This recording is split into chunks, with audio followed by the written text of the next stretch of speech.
దేవునికి మహిమ కలుగును గాక. ప్రభువునందు ప్రియమైనటువంటి దేవుని బిడ్డలారా, ప్రతి దినం దేవుని యొక్క వాక్యమును ధ్యానిస్తూ వాక్యము చేత మనలను మనం బలపరుచుకుంటూ, వాక్యమే మన యొక్క జీవాధారము, వాక్యమే మనలను బ్రతికించేది అని ఏ వ్యక్తి అయితే తన జీవితంలో వాక్యమునకు ప్రాధాన్యత ఇస్తారో, వాక్యమే సర్వము అనుకుంటారో, వారు ప్రతి దినం వాక్యము చేత బలపరచబడాలి, సరిచేయబడాలి, సిద్ధపడాలి.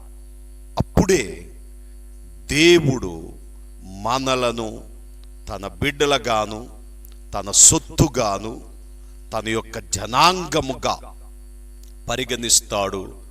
ఆయన తన యొక్క ఆధీనములోనికి తీసుకుంటాడు. కనుక మనము ప్రతి దినం విశ్వాసము అనేటువంటి దానిని ధ్యానిస్తూ, విశ్వాసములో ఉన్నటువంటి లోపములను సరిచేసుకుంటూ, లోపము పాపము కాకముందే మన యొక్క లోపమును సరిచేసుకున్నప్పుడు ఆ లోపము మనలను విడిచిపెడితే, ఆ లోపము నుండి మనము బయటికి వస్తే ప్రభువులో ఆనందించగలుగుతాం, ప్రభు యొక్క చిత్తములో నిలవబడగలుగుతామని దేవుని సేవకునిగా తెలియపరుస్తూ, విశ్వాసములో ఉన్నటువంటి లోపములను సరిచేసుకుంటూ ప్రభువు యొక్క రాకడ కొరకై మనలను మనము సిద్ధపరుచుకుందాం. దేవునికి స్తోత్రం, హల్లెలూయా. మరి ఈరోజు మన యొక్క క్రైస్తవ తరమును గమనిస్తున్నట్లయితే, క్రైస్తవ జీవిత విధానములో కలుగుచున్న పెను మార్పులు మనుష్యులను దేవునికి దూరము చేస్తూ, క్రైస్తవునిగా బ్రతకకుండా, క్రైస్తవునిలో ఉండవలసినటువంటి విశ్వాసము ఎదగకుండా ప్రతి వ్యక్తిని ఈ లోకము ఆకర్షిస్తూ, విశ్వాస వీరుల జాబితాలో మన పేర్లు కనబడకుండా చేస్తుంది అని మనము గ్రహించవలసిన వారమై ఉంటూ ఉన్నామని దేవుని సేవకునిగా మీకు తెలియపరుస్తూ, మరి ఈ యొక్క నేటి దినపు క్రైస్తవులలో ఉన్నటువంటి ఒక లోపం ఏమిటంటే, విశ్వాసమునకు కర్త అయినటువంటి యేసు వైపు చూడక. పరిశుద్ధ గ్రంథములో హెబ్రీయులకు రాసిన పత్రిక 12వ అధ్యాయము 1-2 వచనాలు చూచినట్లయితే, ఇంత గొప్ప సాక్షి సమూహము మేఘము వలె మనలను ఆవరించి ఉన్నందున మనము కూడా ప్రతి భారమును సులువుగా చిక్కులుబెట్టు పాపమును విడిచిపెట్టి, విశ్వాసమునకు కర్తయు దానిని కొనసాగించువాడైన యేసు వైపు చూచుచు. ఎంత మంచి మాట! యేసు వైపు చూచుచు మన ఎదుట ఉంచబడిన పందెములో ఓపికతో పరిగెత్తుదము. ఆయన తన ఎదుట ఉంచబడిన ఆనందము కొరకై అవమానము నిర్లక్ష్యపెట్టి సిలువను సహించి దేవుని సింహాసనము యొక్క కుడి పార్శ్వమున ఆసీనుడై ఉన్నాడు. మీరు అలసట పడకయు మీ ప్రాణములు విసుకకయు ఉండునట్లు పాపాత్ములు తనకు వ్యతిరేకముగా చేసిన తిరస్కారమంతయు ఓర్చుకొనిన ఆయనను తలంచుకొనుడి. మీరు పాపముతో పోరాడుటలో రక్తము కారునంతగా ఇంకా దానిని ఎదిరింపలేదు. దయతో గమనించండి, ఈరోజు క్రైస్తవులలో ఉన్నటువంటి ఒక లోపం ఏమిటంటే, విశ్వాసమునకు కర్తైన యేసు వైపు చూడరు, మనుష్యుల వైపు చూస్తారు.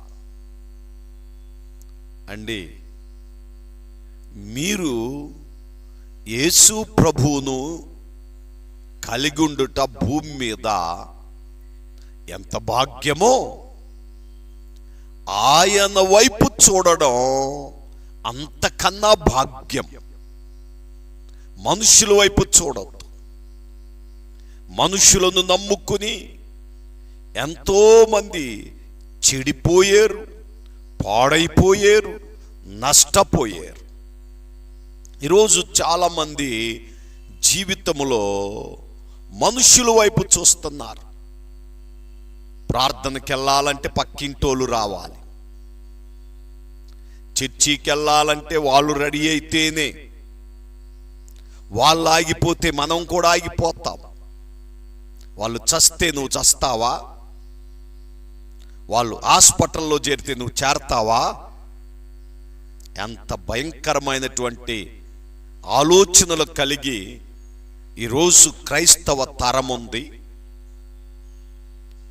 దేవుణ్ణి ఆరాధిస్తున్నాను అనుకుంటూ నిన్ను నీవు మోసము చేసుకుంటున్నా ఓ క్రైస్తవుడా, ఓ క్రైస్తవురాలా, నీ విశ్వాసమే పాటిది?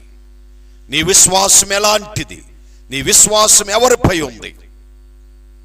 మనుషులపై ఉందా? యేసుపై ఉందా? విశ్వాసమునకు కర్త అయినటువంటి యేసు వైపు చూడక మీరు మనుషుల వైపు చూచి విశ్వాసహీనులుగా మీరు ఈ భూమి మీద మిగిలిపోతున్నారు.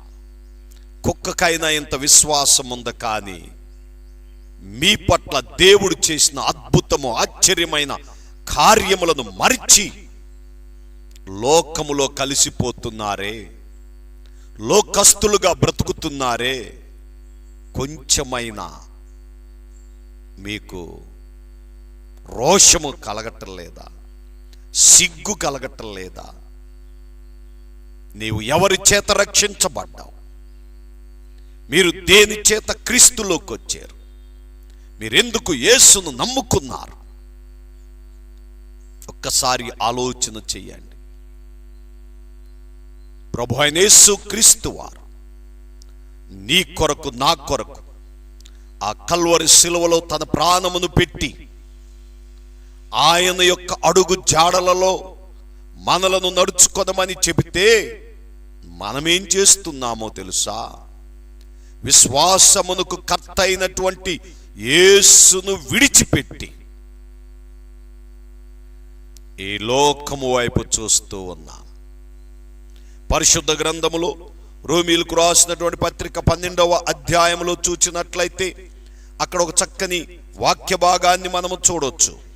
మీరు ఈ లోక మర్యాదను అనుసరింపక ఉత్తమమును, అనుకూలమును, సంపూర్ణమునై ఉన్న దేవుని చిత్తమేదో పరీక్షించి తెలుసుకొనున్నట్లు మీ మనస్సు మారి నూతన మగుట వలన రూపాంతరము పొందుడి. దయతో గమనించండి. మీరు ఈ లోక మర్యాదను అనుసరింపక ఉత్తమమును, అనుకూలమునై ఉన్న దేవుని చిత్తాన్ని మనము వెంబడించే వారమై ఉండాలి.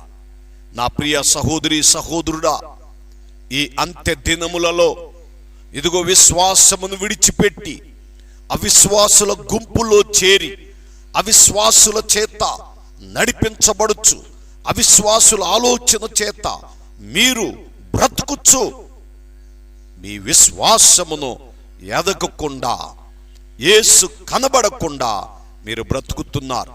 అందుకే ఈ యుగ సంబంధమైన దేవత మీ మనోనేత్రములకు గుడ్డితనము కలగజేస్తుంది.